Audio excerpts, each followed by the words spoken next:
quick brief history on me. 28 years in law enforcement. I served for the city of Dallas. I served on the United States Secret Service Task Force, doing dignitary protection, close protection. I've also served on Homeland Security investigation. SRT, doing human trafficking, doing rescues and captures. I've also been a defensive tactics instructor for since 1990 for the United States Army. I was an infantry enlisted sergeant and eventually became an officer in the infantry with a couple. I couldn't be a sergeant major, so I decided to become an officer.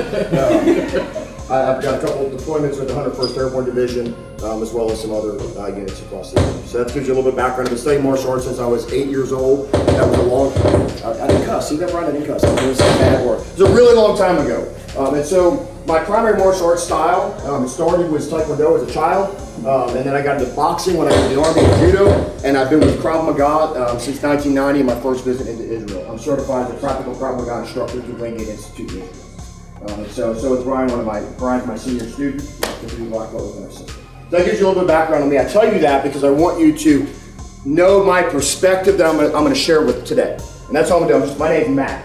I don't need all that master, grandmaster craziness. I mean, yes, that has its place, but when I teach, I don't need that. What I need to do is I need to share with you some experience that I have, some things I've learned the hard way, mistakes that I've made. I've learned most of my stuff because I've bled and been injured. And that changes my perspective. It changes my mindset. So first thing I'm going to do is I'm going to give you a different perspective than maybe your instructor has on how to handle stance. We always in Krav start with stance. Now, what I'm sharing with you this morning doesn't negate or change or diminish what you already know. I'm simply giving you another tool to go in your toolbox. So what I'd like you to do is find your partner. Get close to him. One of you is going to put your feet together, toe to toe, heel to heel. Do that for me. And get a little bit away from the wall so you don't fall. First thing I want you to do is just want you to give them a nice little push forward, push to the side. See what happens to their body as you give them a little push. Good. Now what I want you to do is I want you to do the first concept. So in Krav Maga we have principles and we have concepts. A principle is a universal truth of martial arts. What that means is it can be applied to any martial art, any technique. That's a principle. A concept is specific to one thing. We're working what's referred to as the pyramid concept of stance. We're going to build a stance that will work when you're overwhelmed, tired, exhausted, or injured. So the first component is a wide base. Everybody say wide base. Wide base. So a wide base will be slightly wider than your shoulder. So go ahead and do a wide base for me. Now partner, push them side to side and front to back and see what happens. You're going to find that your lateral balance is good. That means you're side to side, but your linear forward and back, you have none. Now, when we look at things like concepts, understand there's two sides to a concept. There's the side that impacts you. There's the side that impacts them. First thing I want you to walk away with today that I want you to memorize is how to win a street fight. The way you win a street fight is you hit effectively while not being hit effectively. Say that again. You hit effectively while not being hit effectively. And the reality is we have to do things so that we can be hit and not be hit effectively. And we have to do things so that when we hit them in a way they don't have balance. So as you're working a stance, I don't want you one side being the dummy, the other side being a student. Both are students. You're learning what happens to me when I'm struck in these different ways. At the same time, what does it do when I strike in these ways? Both when I'm off balance and when I'm on balance. The next component, we're going to say deep base. Deep base. You have a wide base and a deep base. Deep base is as wide as you went, you're going to go back. Now I want your legs locked for now. We're going to get it corrected in a second. All 10 toes forward. Now apply pressure forward and back. And what you should see is all of a sudden they have decent balance forward and back. But my question for you is how many fights are static? How many fights are static? Zero. So when you don't have a low center, where your balance is yes. What's static? Static is non-moving. So in Krav Maga we train in dynamic technique. That means we don't teach a one step where you defend off a singular punch. There is a purpose and a need for that in traditional martial arts. But I've never been in a street fight, and I've been in a handful of them, where someone threw a single punch at me. I've never been in a street fight where I threw a single punch that was effective. There's always going to be more than one punch thrown. They're not going to stay in front of you. We were discussing over here, which is, I love getting to hang out with brothers that impart incredible wisdom on me. We're talking about the difference between sport martial art and self-defense. Both have their place. Both are good. In fact, I would argue sport martial art prepares me for the street. And I would tell you, I know street martial arts prepares me for the ring. So in a dynamic fight, the 45 is extremely important. The 45, in fact, is littered, that angle is littered through Krav Maga. So what I want you to do now is I want you to attack the 45 and see what happens. If they have a wide base and deep base, but no low center, see what happens. Attack the 45, just push them, you'll see what happens. Yes, ma'am. Great question. So what is the 45? It is an angle. Hold on, because I was going to say I have a couple of 45s. Oh, yeah. I need you to keep it in the holster, Grandmaster. A 45-degree angle. So here's, how many of you students thought you never used geometry when you grew up? Okay, well, in martial arts, we use a whole lot of geometry. A 45-degree angle is an angle down and in, or up and out.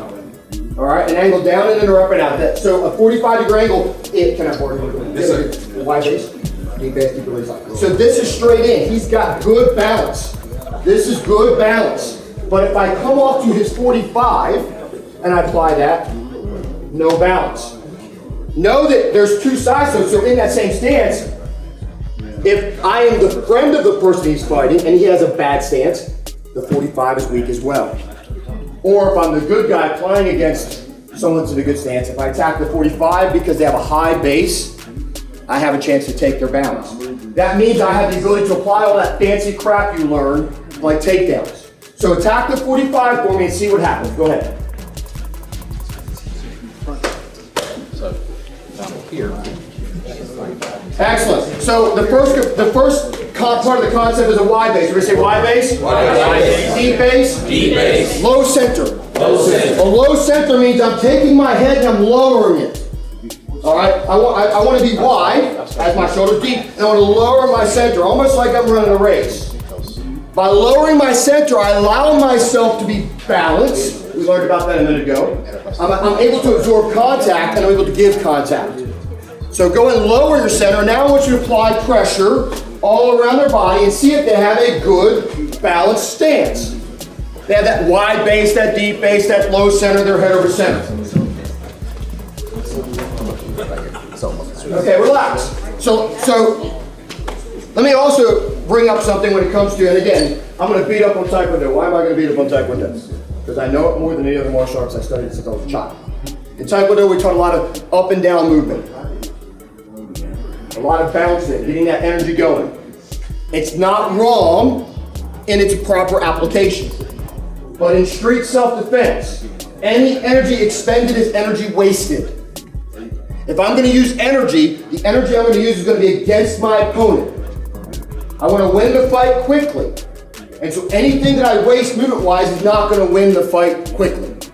The final component, so we have wide base. Everybody say wide base? Wide base. Deep base? Deep base. Low center? Low center. Now head over center. Everybody say head over center.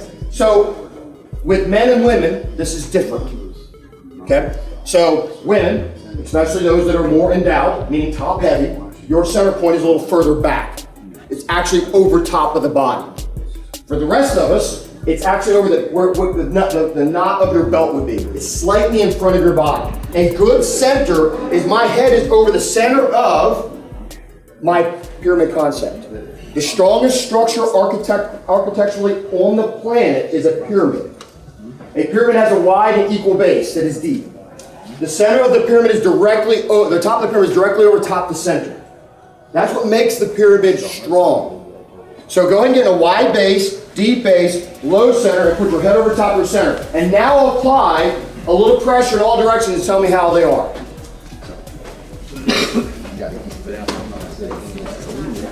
Brian, may I borrow you?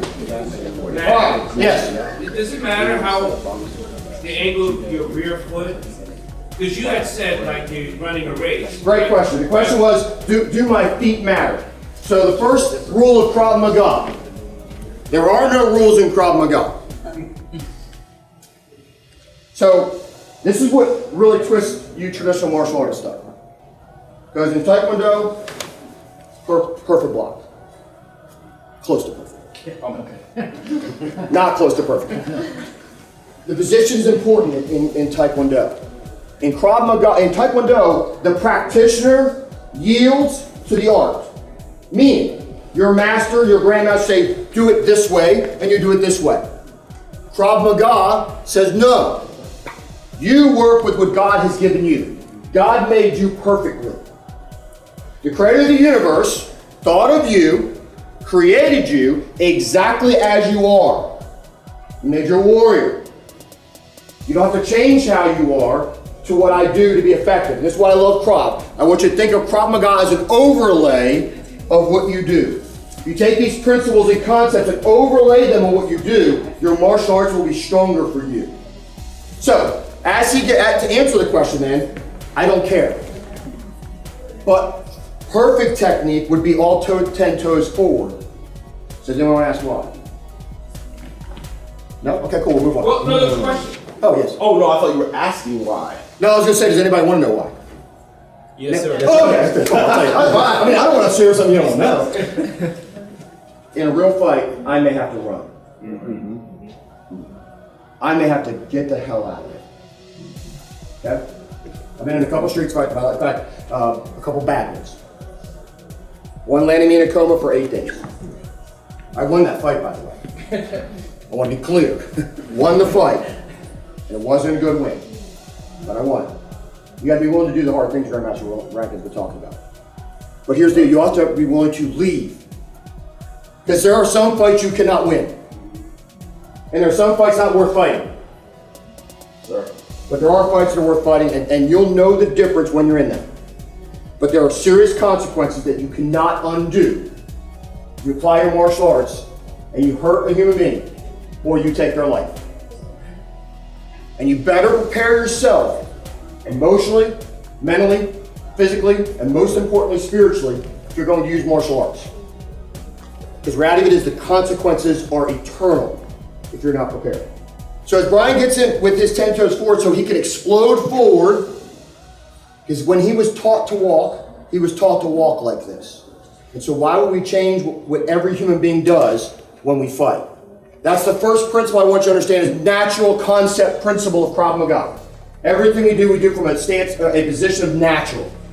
If I'm going to be at the grocery store and my natural is my hands in my pockets, then I better train in martial arts with my hands in my pockets. Or I change my natural and I learn to have my hands out of my pockets and above my waist at all times when I'm out and about. So that I'm prepared for whatever that sudden assault comes. So as Brian gets in that incredibly perfect stance, my gosh, look at you. A good wide base, deep base, low center, hurt center. The next concept is how do I diminish his stance? Everybody say roll the ball. Roll the ball. The head controls the body. If I can get his head off balance or over his center, it pushes him backwards. If I can take his head to the side, it pushes him to the side. If I can bring him forward, it brings him to me. If I want to turn him, I can turn him. I can control the head and the body very effectively if I will attack it in such a way that my goal is to take his balance point. Knowing that his head over center allows him to be strong, I may want to put his head over center so that when I hit him, he's off balance. To win a fight, I must hit effectively while not being hit effectively. This means, to hit effectively, I have to get his head off balance so that when I hit him, the energy goes through and causes him to be moved off balance and gets him to the ground. So find your partner, feel free to get as rough as you want with each other, because it's not me, but you can hit them, you can push them, but I want you to put their head off center. Got it? Go. Other contact just got hit. We have 10 seconds.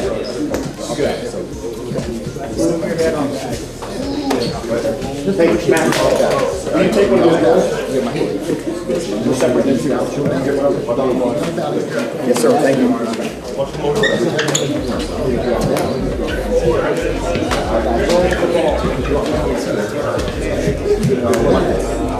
All right, freeze. Don't move. Don't move. Freeze. Look at your stance. Right now, look at your stance. Do you have a wide base? Do you have a deep base? Do you have a low center? Do you have your head over center? And if the answer is yes, you're a rock star. If the answer is no, you have the ability to improve. I'm studying martial arts forever. I think since Jesus was here. And I'm regularly improving in my martial art ability because I'm willing to receive critique from my partner. Here's the most important thing that you can receive from me today. It is not about you. It's not about you. It's about the person in front of you. In fighting, it's about the person in front of you. In a marriage, it's about the person in front of you. In life, it's always about other people if you want to be successful. When it's about you, you're selfish, and you will be closed to learning and closed to growth. So make it about the person in front of you. Be a good partner, which means be a good encourager and a good coach. We're going to do this again. When you see them moving off center, or you see them narrowing their stance, or you see them bringing their stance in from a deep standpoint to a shallow standpoint, or raising their stance, say, hey, you're off balance, and this is why. That's how you improve your partner. And it also means you're able to identify what is weak in their stance. So you can have all the incredible technique in the world, but if you can't apply it appropriately, it does not matter and it will not work effectively. So I want you to look for the weaknesses in the stance as you're moving and verbally point out. Go. Work.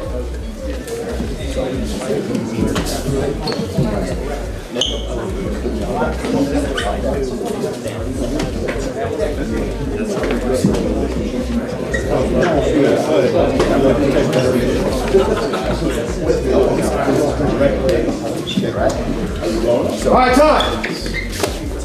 All right, questions on that?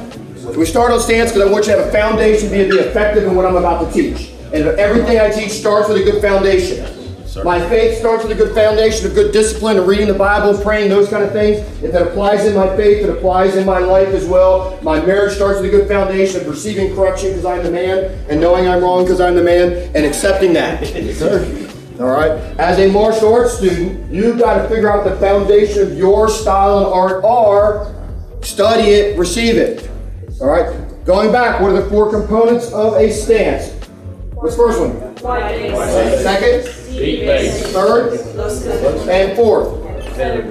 Good. You've just learned the first concept of Krav Maga. So now we're going to go into a sudden assault, right?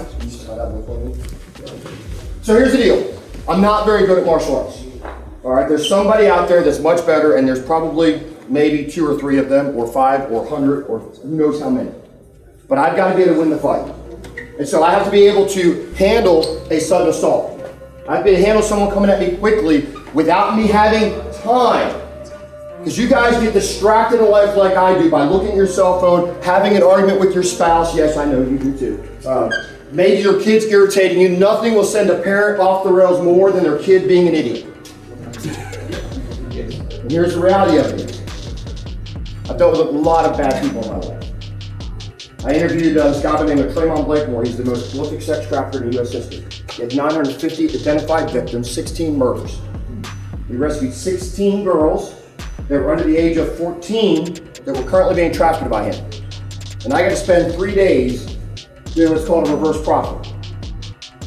It means talking to him, bridging with him, relating to him in such a way that I can get him comfortable enough to share all of the horrific details of his 16-year human trafficking organization.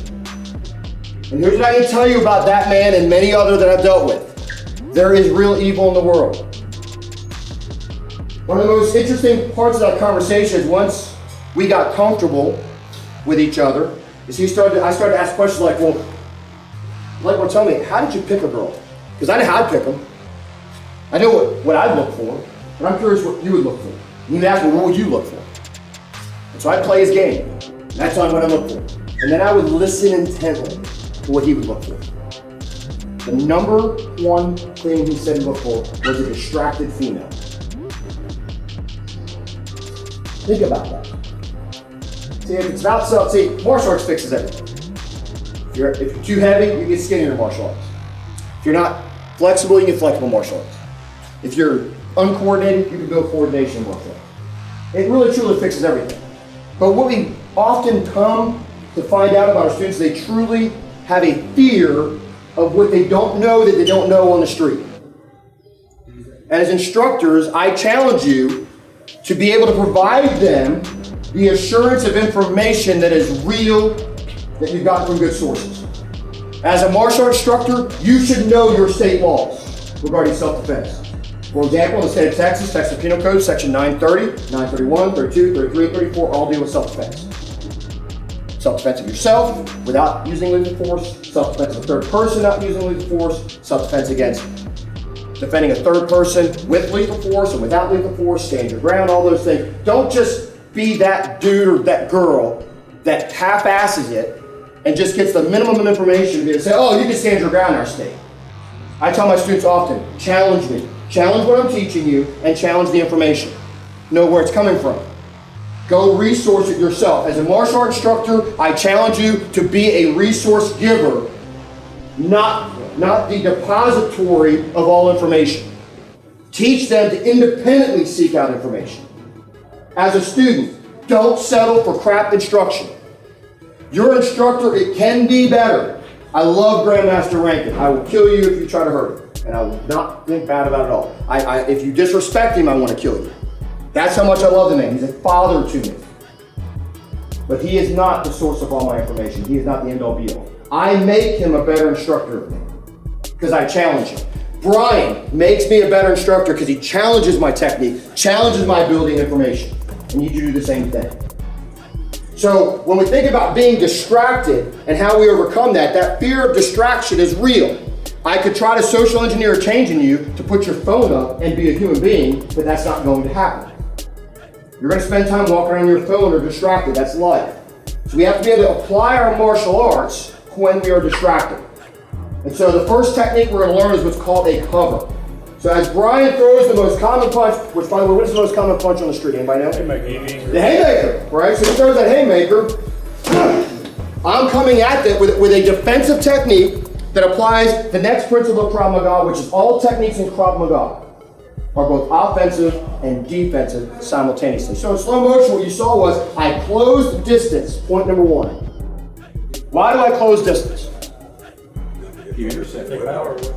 So he's trying to hit me where I'm at. If I stand here and he hits me, oh, you're not something. Oh, I gave you a chance. That was your shot.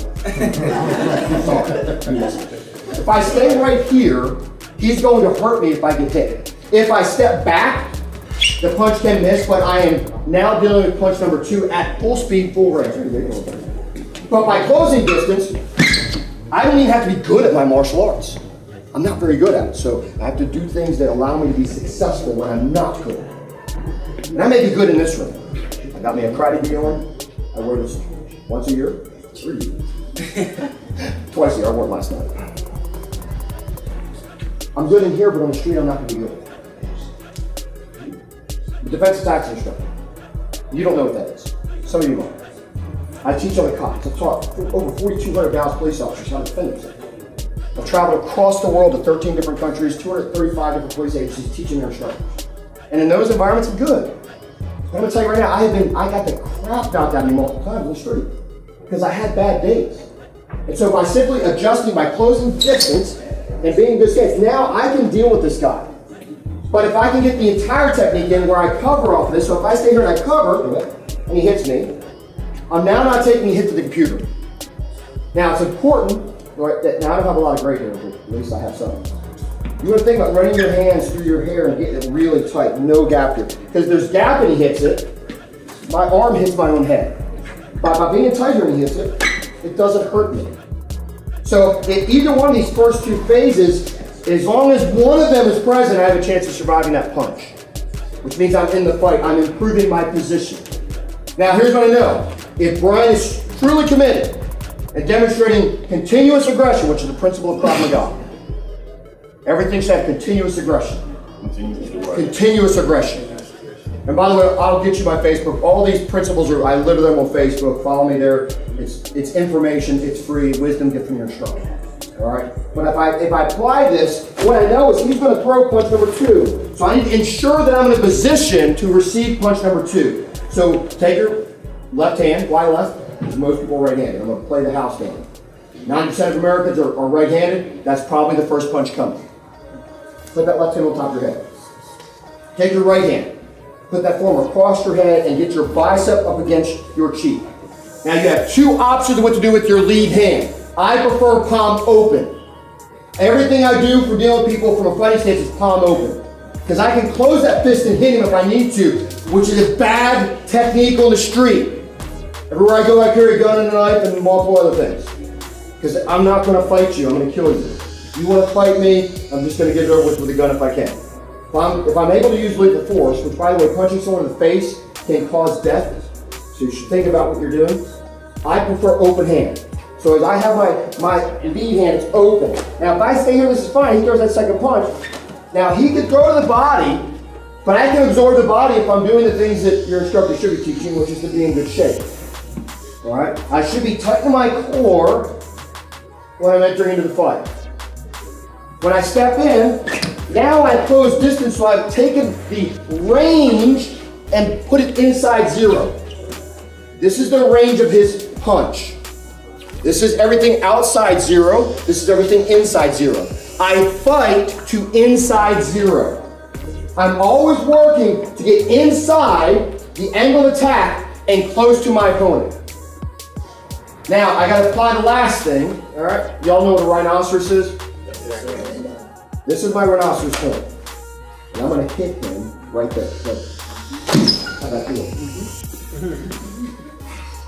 See, I don't know, but I would tell you that I don't think blocks are supposed to be passive. If I'm doing a taekwondo block to an overhead stab, I am thinking of breaking, how that feel? Good. I'm thinking of breaking his arm. You guys break boards and bricks, anybody ever do that? Yes, sir. I make fun of it all the time, but I think it's a good exercise. Because what it does is teach you confidence and the ability to punch through something. How this plays. Boards and bricks don't like that. But I cannot break the board if I stop right here. The only way I break the board is if I go through it. So your blocks are not blocks. Your blocks are attacking the weapon delivery system. Right? It's called the WDS, the weapon delivery system. Here's the deal. I hit him in the face as he throws this punch. I don't stop the punch. If I hit him in the face as he throws that punch, I don't stop the second punch. Now I may cause the computer to start shutting down, and these are good things, but that takes time. I will tell you, I was stabbed twice in 2 different incidents on the job. In both of those situations, I got stabbed because I screwed up. By the way, one of them was an 11-year-old. Don't ever believe that you don't have threats in front of you. Every human being I meet, the first thing I think is, how do I kill him? First thing I think. How do I effectively kill this person based on reading the book by itself?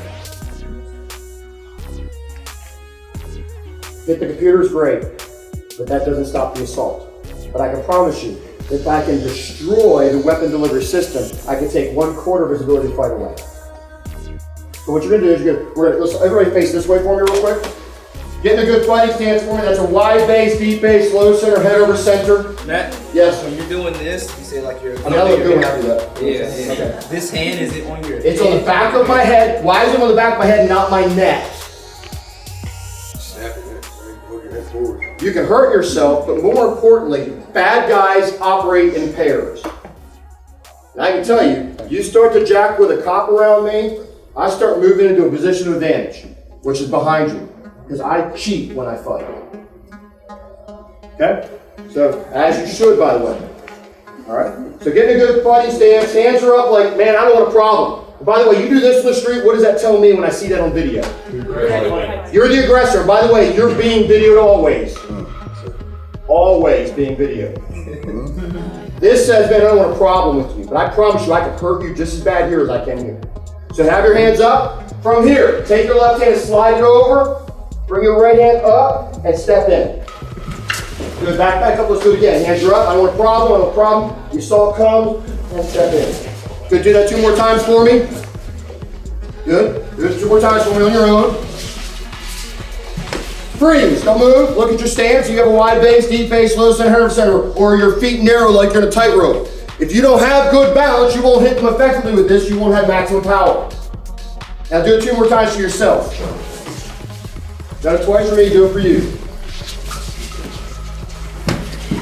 Good, relax. Find a partner.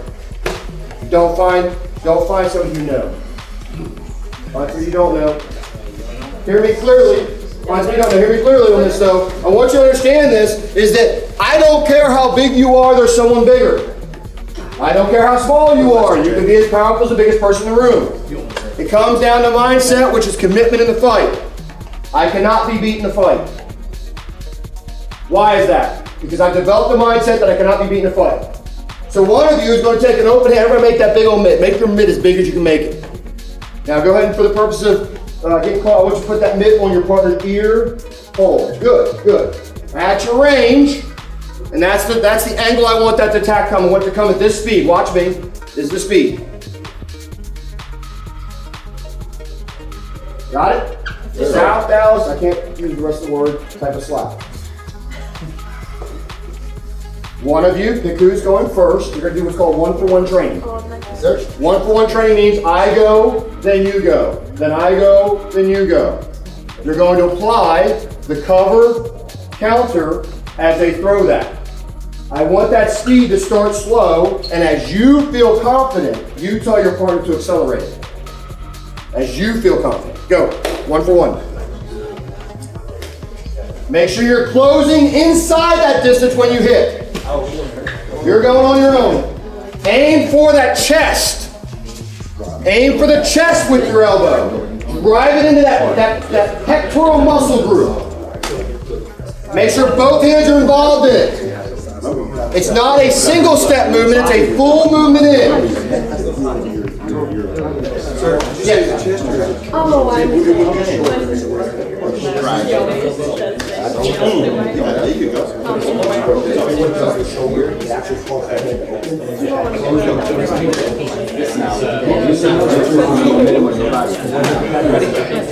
Sorry. 10 more seconds that you're working.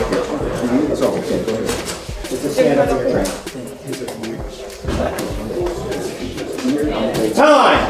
All right, listen up, listen up. I don't pat people on the back. That's not how I teach. I tell you when you're screwing up. Right? You want to be coddled, find mom. Okay? I'm seeing a lot of crap technique on the offensive side. I'm seeing a lot of this. This is, I'm not engaged. This is, I'm just going through the motion. Don't go through the motion, get off my floor if that's what you're going to do. Make sense? I don't have time for that. All right? I need your hands up because you are training yourself how you will fight. And I can promise you, how you train is how you fight. And people will try to kill you. So stop half-assing it when I'm teaching. And get your hands up and be serious because I don't want you to die. I bear 23 people I've trained. 23. In 28 years. That's real. I lost 4 on one day. 4. One was my classmate that was shot in the back of his head because he had bad tactics, because he did not pay attention. Don't be that guy or girl. It's serious. Martial arts is serious. And if you're not willing to come in with a serious attitude, don't waste my time or your instructor's time. So have your hands up because your life depends upon it. So when you throw that, I want to see good technique. That means I'm examining as I throw this and I'm feeling what it does to me. This time you'll throw it with a closed fist. And I want you to make good contact now. And I want you to tell me if your hand feels like it's going to open up or stay closed. Go. 1-for-1. I guess they were not expecting intensity in the morning. I don't know. I got your attention now, don't I?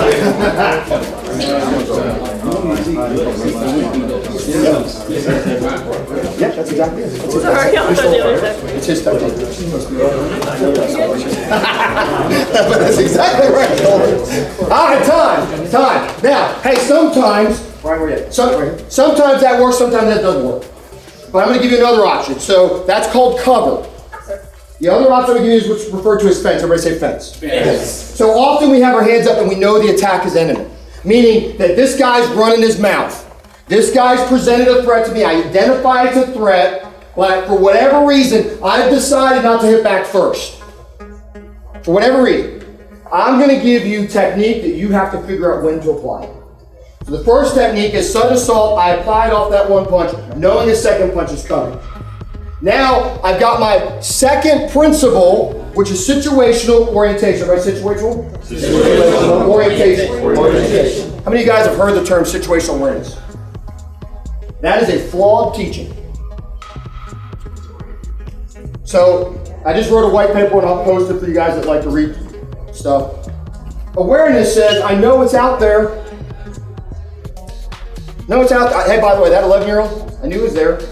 Knew he was armed. I was aware. But I did not orient to the threat. See, situational awareness says, I know it's out there, but I don't know how it impacts me. Orientation is, what's the threat and how does it impact me? Knowing the door is there, that's great, but I've got to also know how to get to the door, or that door is irrelevant to me in the fight.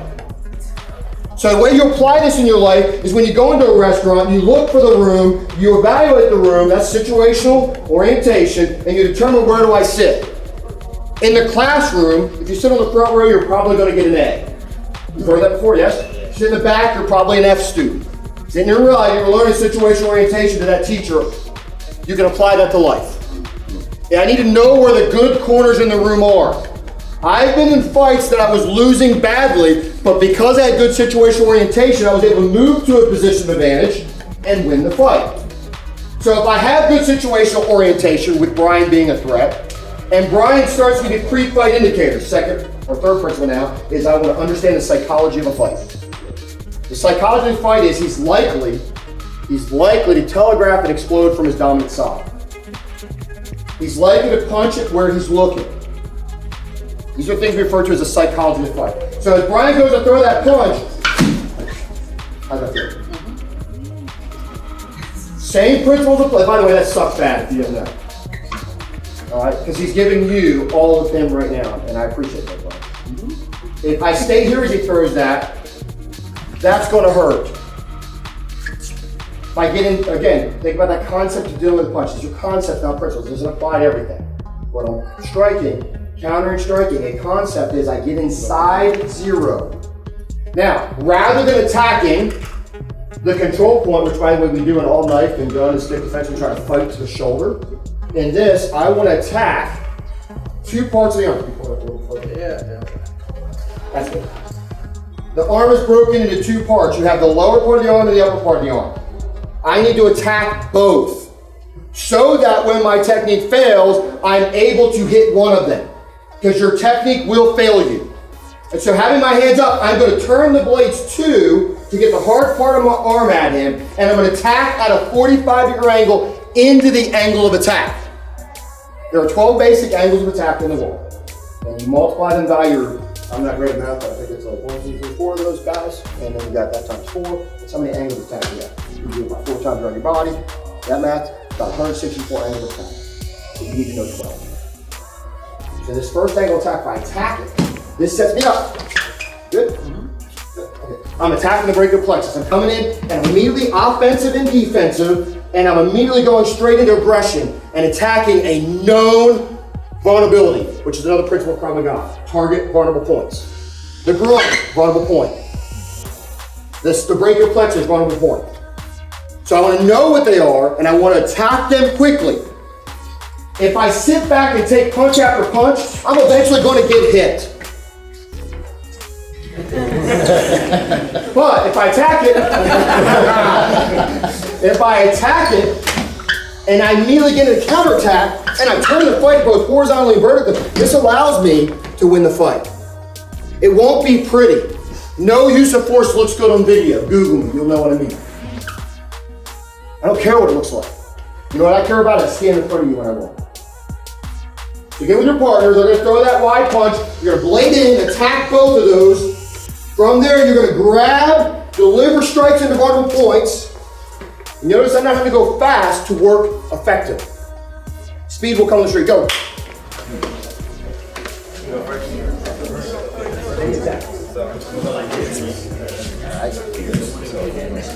Get both hands up. Both hands need to be up. If you're throwing that punch, get both hands up. You have a left hand, sir? Get that hand up. Well, no, I don't want you to go nowhere. I'll let you go there. Stand up, stand up. I got you. Okay, cool. All right, so I'm going to release this from here. These hands, right here. And time. Couple things I want to correct and I'll let you get a little bit more work in for you now. The angle of attack is critical, but I also want to ensure that I bring the fight down to the microseconds.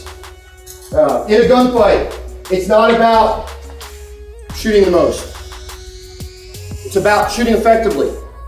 It's about carving off fractions of seconds in my technique so that I can win the gunfight. Same thing in fighting. You don't have to be the strongest person in the room. Speed overcomes weight. The definition of power, right? We learned all the components of power, but the definition of power is really mass multiplied by speed, multiplied by velocity, divided by the surface area striking. That's how you determine how much power you hit with. So I don't have to be the biggest person in the room to overcome a difference in size. I just have to be quick. I guarantee you're going to see a lot of that with his footwork. It's going to be quick. Quick is devastating. The other thing I got to think about is, am I positioned well? Am I carving off my movement? Go back to what I said earlier, I don't want to waste movement. So if I'm fighting Brian and I step through this way, I've just violated that rule that Grandmaster Rankin was talking about crossing my legs. Because now I'm still in his power center with my legs crossed over. That's bad for me. I get hit here. Now I don't have a good stance. So I need to make sure my movement is good. In Krav Maga, we start in a good stance and we end in a good stance. Okay? So I'm going to move with the closest foot in the direction I'm going.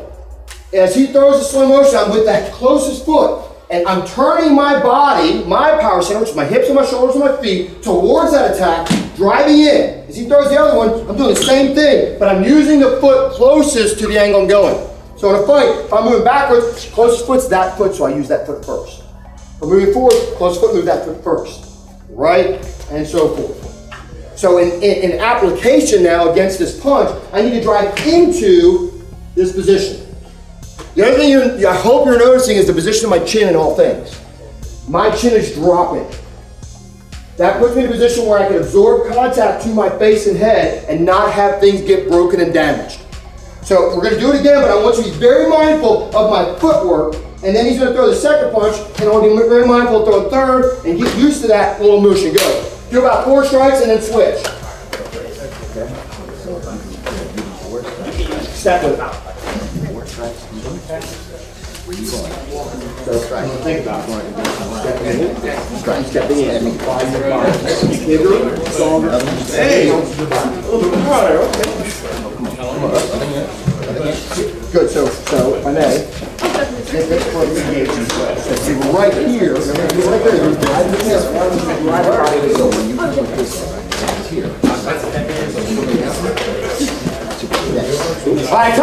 time. So be mindful that you have to apply your body mass and weight in the technique that you're doing. Or it becomes an arm wrestling game. Who's the stronger person? The way I simply do that is I apply it by moving it towards what I'm attacking. Now, again, I'm not saying the way you've been taught is right or wrong, I don't care. I'm saying these are principles that apply on the street that are effective. The next thing we need to do with this, we need to get to a position of advantage. So when I'm fighting him right now, I'm in his 12 o'clock, that's his front. If I have the opportunity to fight him from his 6, this is where I prefer to fight him from. He's blinded, I've got all kinds of advantage here. This makes him very uncomfortable, by the way, because he knows me. So I'm going to move where he can see me. He was just bedding down waiting for it to come. So as I defend, the sooner I get into this action, the better. But I need to make sure that my motion is offensive and defensive. So as you see, I come in. As I punch, my shoulder, if he throws that punch simultaneously, my shoulder is high. See this? Yes? Yes, sir. See this? Yes? Yes, sir. This is good formal technique. Yes or okay? Wait a minute. Okay. 6. Better for street application. Because no matter where the punch comes from, I'm fully defended as I'm striking. Muhammad Ali, I don't care if you like his politics, great fighter. Agree? Yes, sir. He said, you want to be a good fighter? Be offensive. You want to be a great fighter? In all things, be defensive. If you want to be a world champion fighter, you must be offensive and defensive simultaneously. I believe Amy stole that from him, by the way. Because one of our principles is be offensive, defensive simultaneously. So go slow enough to do perfect training. Perfect technique in here applies more perfectly out there. But I can promise you it won't be perfect. So as Brian throws that punch, I drive into this and attack. I'm expecting this to be a fight where he's punching back at me. And I want to be in control of my position and footwork so that I'm in a position to bring the fight to him, bring aggression. I like to fight to the position of head control, whether I'm on the ground or standing, because people don't like this. It's uncomfortable. And so my job is to make him uncomfortable if he wants to fight me. He's got a hat on his head, I drive the hat down on his face and punch it. He's got glasses on, I rip them off. I spit in a guy's eye in a street fight once. He's getting my ass. He's getting beat up good. Bigger, stronger, should not pick that fight by myself. He's slinging dope, I'm like, I got this guy. Put it on the radio, you're under arrest. Because I was young, I thought he'd actually go to jail. He said, no, not going to jail. I'm rubbing dirt in his face, I'm spitting on him, doing everything I can. I am fighting for my life because I decided to make contact with a human being that I should not make contact with by myself. Funny thing is, all the great martial art techniques in the world, none of it works. When I spit in his eye, he was so shocked by that, he stopped. So I mounted and pummeled him. Won the fight. It's about mindset. Take nothing else from me today. Please take mindset. Please take the attitude that you cannot be beaten. I don't believe if all of you attack me right now, I'd lose the fight. Because here's what I know. I'm going to make an example out of one of you. And I'll bite you. I'll gouge your eye out. Men, I'll grab your junk. Got no problem finding out how much man you are. Girls, if you don't think I'll grab your junk, you don't know me. You step into the ring to fight me on the street. Whatever it takes, I will do to win the street fight. And it starts with mindset. You have to have good training. You have to train that training hard. You have to develop your skill. You've heard the term self-defense. Have you ever thought about the first part of that word is you? It's not about instructor defense. It's self-defense.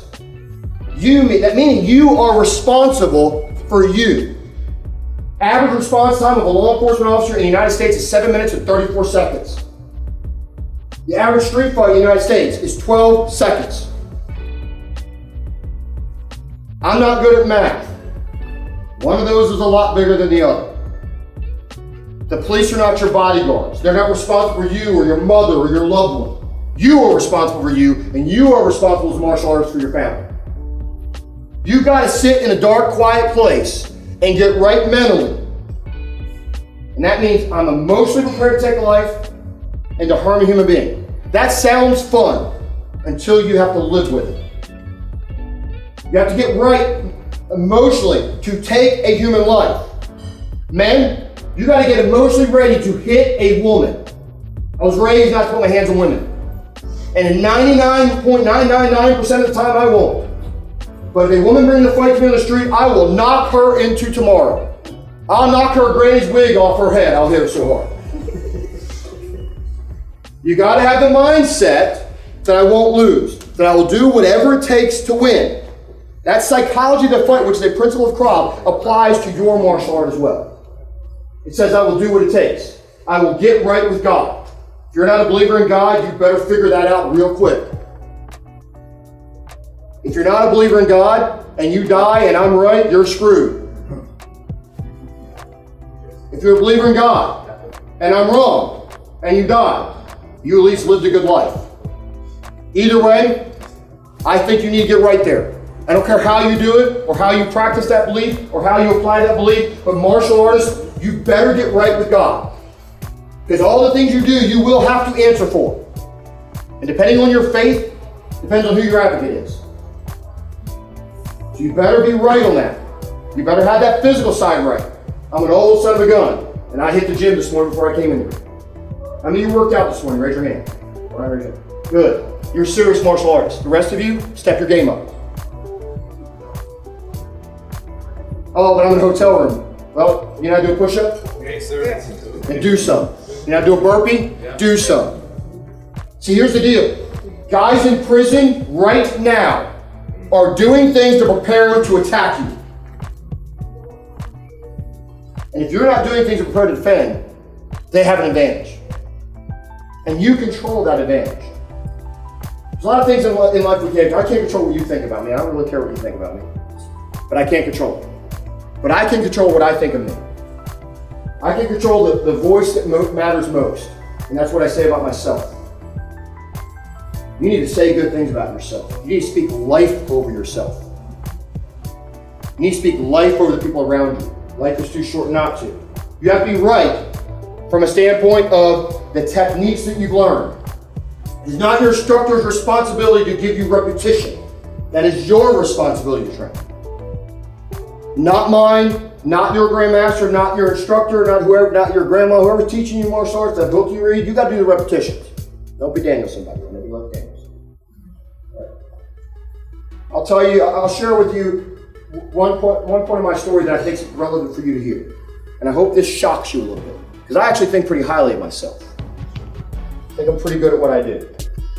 I work hard at it. I dedicate myself to it. I probably chased the approval of people too much in my life. It's called me to work hard. 2008, I was working South Dallas as a patrol officer with a rookie partner. Aggravated robbery comes out of the Hooters downtown Dallas. You can by the way Google this and you will find it. We pull up as the first car there. My rookie partner makes a bad move and rushes the car with 2 aggravated robbery suspects in it. Got a decision to make, don't I? Let him expose himself by himself or back my partner's play. Well, if you know me, I got your back, even when you do dumb shit, and we'll square away later. I back my partner's play. My partner puts the driver's side over the door, trying to pull the driver out. You know, he's got the driver, it's my job to get the passenger out. As I start to pull the passenger out of the car, I get hit from behind. The hardest hit I've ever had in my life. Knocked me to my knees, caused my left arm to slide between the back seat and the seatbelt, and then the car takes off. Drove me 250 feet across concrete. 250 feet. Realizing I was in a bad way, I started fighting my way into that car. I got into that car and gunfire erupts. Windows are being blown out of that car. Just as I get myself fully on top of the passenger, the car hits a tree. My partner believed I was cut in half. He unloads his weapon, multiple magazines into the car. Car takes off again. I draw my backup gun now. And by the way, I spent that week before being made fun of at the gun range for practicing with a bunch of clothes from the thrift store, ripping it open, pulling my gun and shooting. Putting it back in, putting a new shirt on.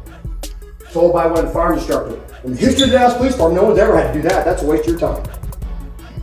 That Mother's Day, had I not practiced that, repetition over and over again, would not have been able to effectively draw that weapon. As soon as I draw that weapon, the passenger pushes me out of the vehicle because the window is open and my head hits a car. It's an Astro van. You know why I know it was an Astro van? Because I saw the taillight that had the Astro emblem on it and I remember it like it was yesterday. My head hit that van at 45 miles an hour. Should have ripped my head off my body, quote the detectives. Everything went gray, but I stayed in the fight. I was able to eliminate the threat from the driver, causing the car to crash, causing a massive injury to myself and several other people. I will tell you, I survived in that moment for 3 reasons. I'm going to share those with you in closing. First, in the trial, they brought my uniform in as evidence. There were no scuff marks on my uniform, even though the video clearly showed I was going by that car. I will tell you, I had an image of hands underneath me doing that. So the first reason I survived that is God had a reason to keep me on this planet. He did not call me home that day. The reason I've been able to do the things I've been able to do in my career without actual paralyzing fear is because of my faith. I'm either going to go home or I'm going to go home. Either way, I'm going to win. If you don't understand what I mean by that, come see me. We'll grab a beer and I'll explain it to you. If you're a kid, I'll grab a cup of coffee. Second reason I believe that I survived that incident I listened to great instructors that taught me to not quit. That taught me and repeated speaking life into me. Instructors, pick this up right now that I'm putting down. Speaking life into me, saying, no matter what you face, you are not out of the fight. Do not quit. And that's the measure of a black belt, by the way. For those of you not a black belt, simply a black belt is a white belt that did not quit and has mastered themselves, and that's it. He's ready to learn. Third reason, I have convinced myself that I cannot lose a fight.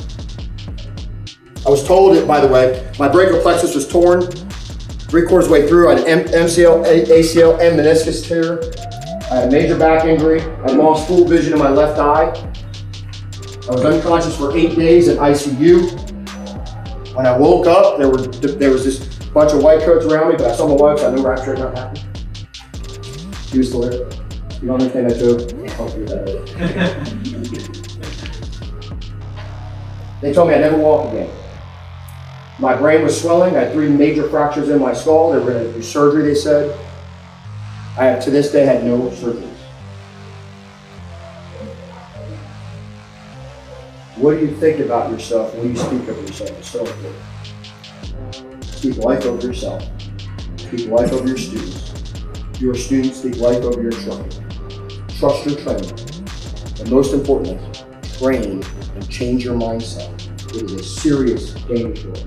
Talk about it.